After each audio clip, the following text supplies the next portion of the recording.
The dust of the attic smelled like oblivion. A sweetish scent of old wood, cotton wool from a torn mattress, and something else, time perhaps. Alexander, standing on an unsteady stepladder, wiped his forehead with the back of his hand, leaving a dirty streak. The deep cleaning had been his idea, a way to spend a Saturday productively, to prove to himself that he was still the master in this house, which was gradually becoming a set of rooms where he and Helen coexisted peacefully. He was sweeping his son's old textbooks into a cardboard box when his gaze caught on a corner hidden behind a beam. Not a rag, not a bundle. A clear geometric shape, wrapped in paper. He climbed down from the stepladder, moved closer, brushed aside a cobweb with his hand, and froze. A gift. It lay not like a randomly forgotten thing, but like an exhibit in a niche, neat, straight. The paper. Not ordinary, but thick, embossed, once expensive, the color of ivory with silver stars. The bow of wide silver ribbon was tied in a complex, perfect knot. Its ends hadn't faded or gathered dust at all. It seemed it had been placed here yesterday. Alexander reached out, took the box in his hands. It was heavy, weighty. Tactile memory shuddered. The smoothness of the cool paper, the resilience of the bow under his fingers. Something vague and unpleasant twinged beneath his ribs. He turned the box over. A small card was attached to it, also in silver tones. The ink, slightly faded with time, was clear, recognizable. His handwriting, the one from 10 years ago, more confident, sweeping. To my beloved wife on our first tin anniversary, 10 years. May our life shine with new facets. Your loving husband. May 15th, 2014. A ringing silence filled his ears. The hum of the attic receded. May 15th, 2014. 10 years ago. Their first milestone anniversary. Alexander slowly descended to the living room, holding the box in front of him like an archaeologist who had found a puzzling artifact. He sat in an armchair, placed the gift on the coffee table. A ray of sunlight, piercing through the tulle curtain, fell on the silver bow, playing with a cold fire within it. Why was it here? Why like this? Memory, like film, crackled and began to roll. First, fragmentary frames. His excitement. The search. He had wanted something perfect, symbolic. Something that would remind them of their starry period, their student days, when they would climb onto the roof of her dorm and with a bottle of cheap wine watch for satellites, guess constellations. He had found that very pair of binoculars, not just binoculars, but the legendary Zeiss with night vision, the one she had once mentioned in a distant conversation. It had cost a crazy amount of money for the time, half a quarterly bonus. But he gave it gladly, anticipating her delight, that very girlish joy lost somewhere in the daily grind. He remembered her face that evening. She opened the card. Read it. Smiled. But it wasn't the smile he had expected. It was a restrained, even somewhat weary smile of a grown woman. "Thank you, darling," she said, kissing him on the cheek. "You're so thoughtful." And her fingers, thin, cold, stroked the wrapping. Such a special gift should be opened at a special moment. Let's do it later, sentimentally. Just us. The kids are running around now. Dinner's on the stove. He agreed. Of course he agreed. He even liked the idea to create another special ritual. They drank wine, he played with the kids. Everything was nice, calm, family-like. He was pleased. He considered the evening a success. The special moment never arrived. Now, looking at the untouched wrapping, Alexander with painful clarity began to recall the further journey of this box. First, it moved from the holiday table to the dresser in the bedroom. Then, a week later, it ended up on the top shelf of the closet when Helen was rearranging seasonal clothes. He had asked then, "Len, when are we going to open our secret gift?" She, thoughtfully examining a sweater, replied, "Oh, there's so much chaos right now. Let's do it on a quiet weekend, when we take the kids to your parents." A quiet weekend came a month later. But when he reminded her, she, already in bed with a book, said, "I want to prolong the pleasure. Let it sit, be intriguing." And she smiled that same restrained smile. Then he stopped asking. The box disappeared. No, not disappeared. He had glimpsed it a couple more times. Deep in the storage room on the high shelf in the hallway. And each time it looked just as impeccable, as if it had just been brought from the store. It didn't lie around, didn't gather dust. It was preserved, as something important and unbearable. Alexander stood up. The anxiety, vague at first, crystallized into something sharp and cold. He walked over to the bookcase, to the old leather folder where Helen once kept mementos. He acted on autopilot, driven by a sudden, burning desire to understand. He no longer cared what was inside this perfect packaging.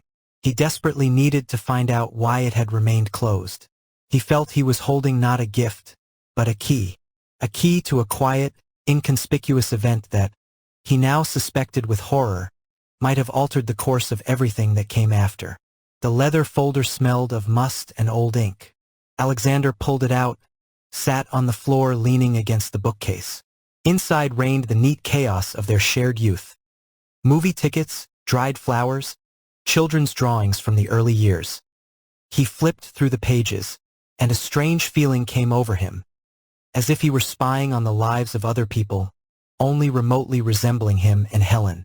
He found the album with photographs from that very anniversary. Smiles, wine glasses, kids dressed for the celebration. He was in the photo, his hand on his wife's shoulder, content, a bit puffed up with his own success. 10 years in business, a house, a family. He thought he was at his peak.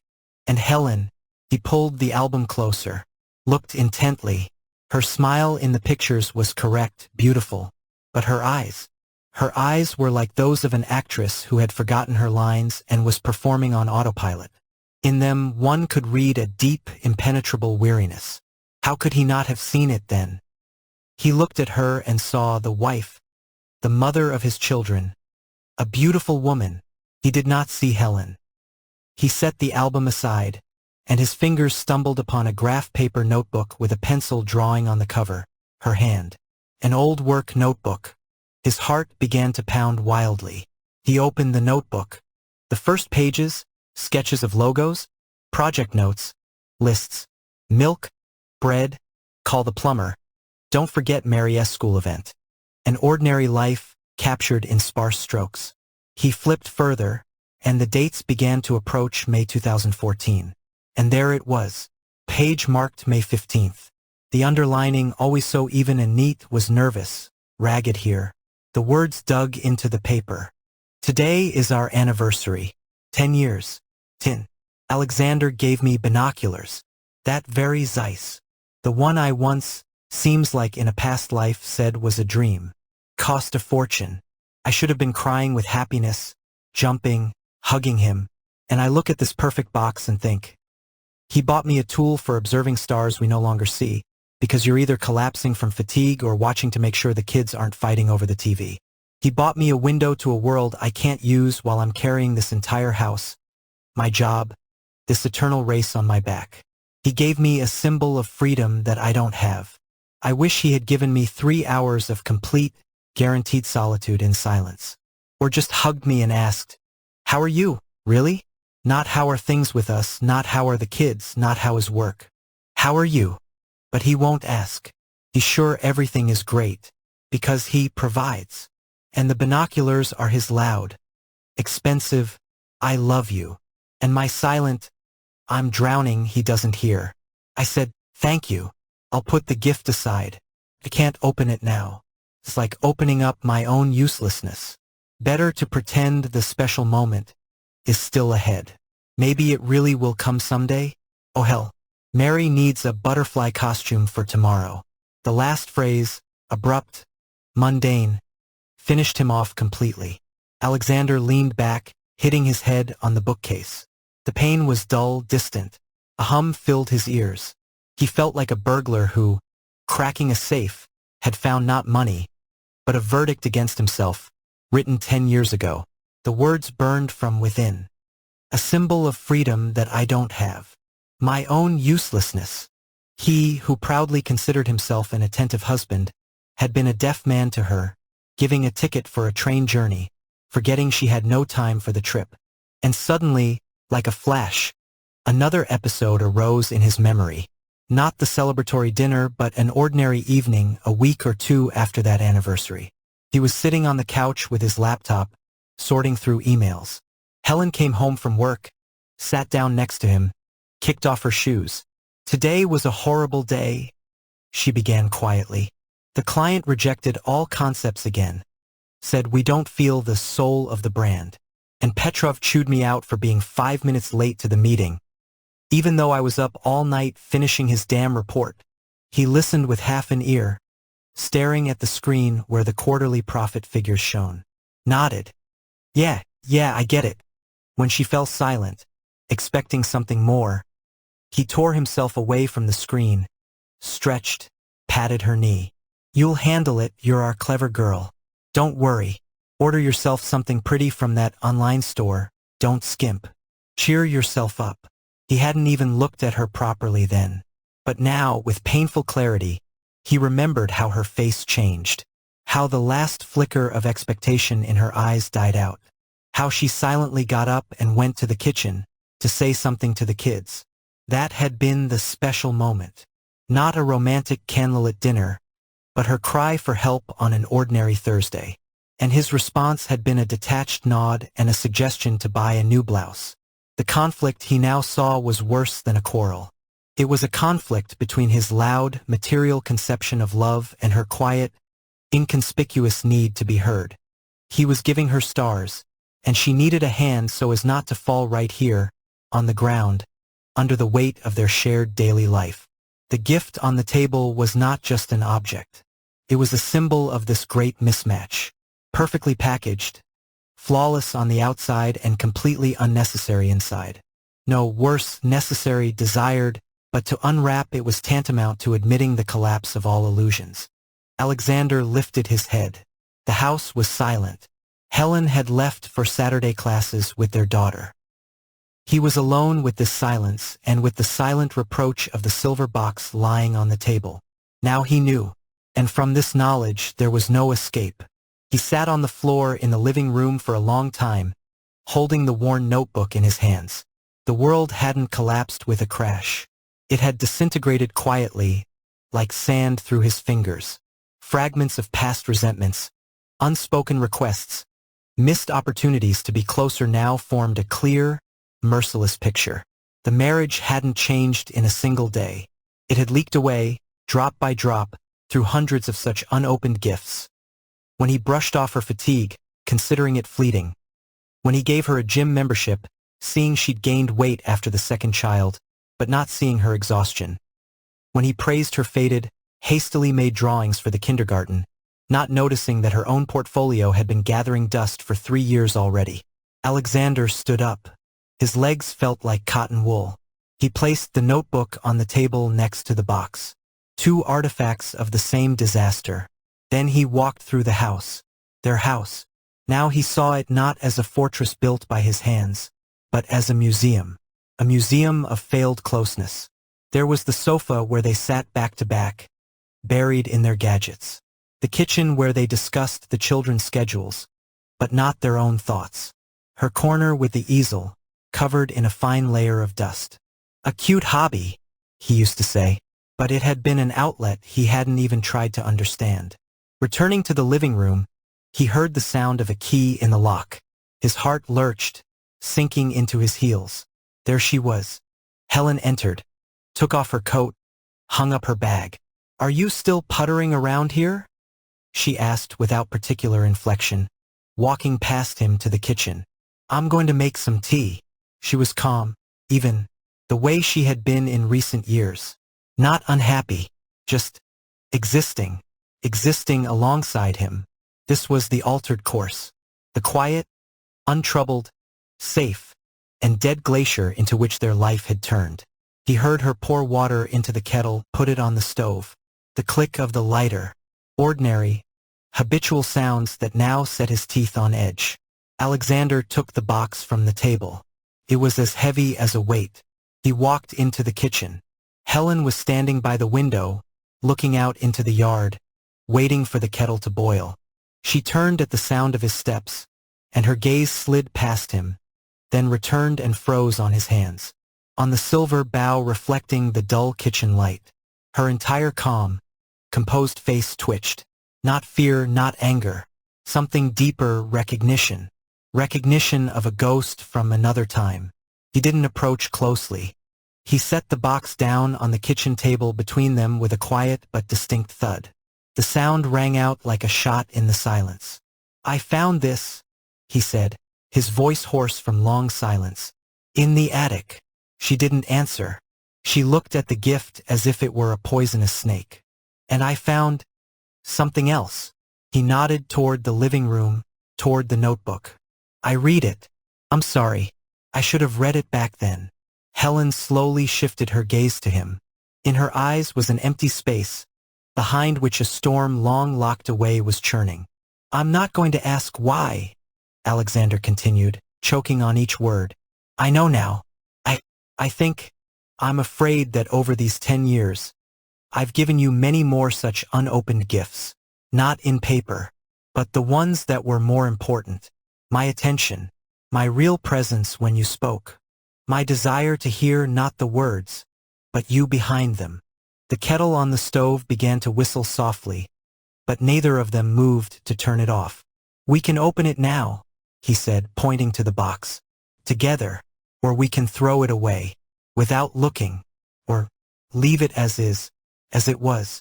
You decide, because I just realized I've been making too many decisions for both of us for too many years, without ever really asking you about anything." Silence hung between them, thick, ringing. The kettle's whistle rose to a piercing shriek. Helen flinched, mechanically turned off the gas. The abrupt silence that followed was even more unbearable. She walked over to the table, not hurrying. Her fingers, those same thin, cold ones, reached out and touched the bow. Not tearing it, just running over the silk ribbon. She wasn't looking at the gift, but through it, into that May evening a decade ago. "You know what was inside?" Her voice was a quiet, voiceless whisper, which he read on her lips before he heard it. "I forgot long ago, or pretended to forget, and then I just became afraid to look." She raised her eyes to him. They held tears, but they didn't fall. Just stood there, like water in a closed lake. "Because if what's inside is exactly what I dreamed of back then, it would hurt too much to realize what was, what could have been. And if it's not," she gave a faint smile, and it was the saddest thing he had ever seen.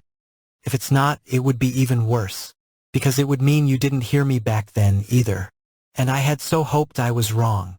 A single tear broke loose and traced a shiny path down her cheek. She didn't brush it away. "So this gift, it's like us, a beautiful case, and what's inside doesn't matter anymore, because the moment when it mattered has passed. Or maybe it never existed." Alexander felt the ground give way beneath him. She wasn't shouting, not accusing. She was simply stating a fact of their shared life. And in that statement, there was more despair than in any argument. The gift lay between them, a moment of choice frozen in time.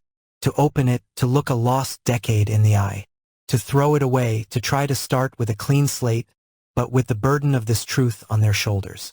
To leave it, to agree to keep living in this museum of silence. He waited. For the first time in his life, he was waiting for her decision. Truly, Helen's words hung in the air, fragile and sharp, like shards of ice. Alexander stood, unable to move, waiting for what would come next, expecting a scream, a silent departure, anything. Helen looked at the box one more time, not with hatred, but with infinite, exhausting weariness. Then her face cleared in a strange way. The tension disappeared, the trembling in her fingers faded. All that remained was a quiet, unwavering resolve. She took the box in her hands, that very gesture he had waited 10 years for, but now it filled him with icy dread. She turned and walked with firm steps toward the door leading to the garden. Lena escaped him, but he fell silent immediately. He had promised the decision would be hers. He watched her silhouette through the glass door.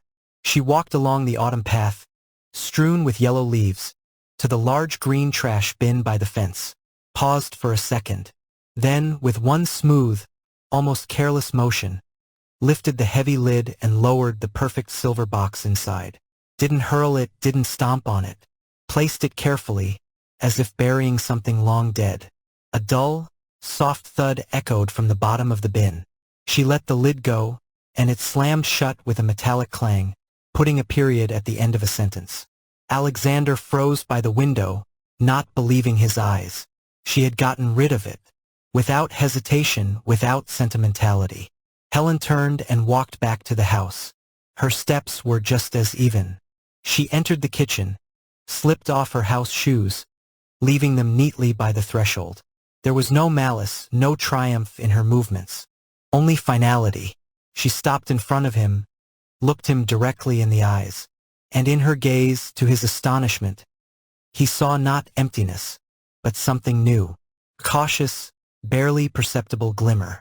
"The past can't be changed," she said quietly, but very clearly. Her voice no longer trembled. "That gift was 10 years too late. And you're right, it wasn't the only one. There were many, but this one was the first. And the last." She paused, catching her breath, as if allowing herself to breathe fully for the first time in a long while. "Let's not waste time examining it, picking at old wounds, guessing what went wrong and when. We can see the result as it is."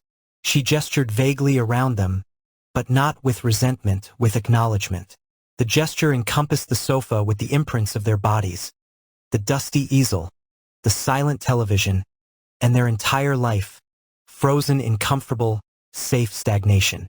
Then she looked at him again, and asked, not demanded, asked, "If you want to give me a gift now, let's drink that tea, and just sit, right here, without phones, without to-do lists, without talking about the kids.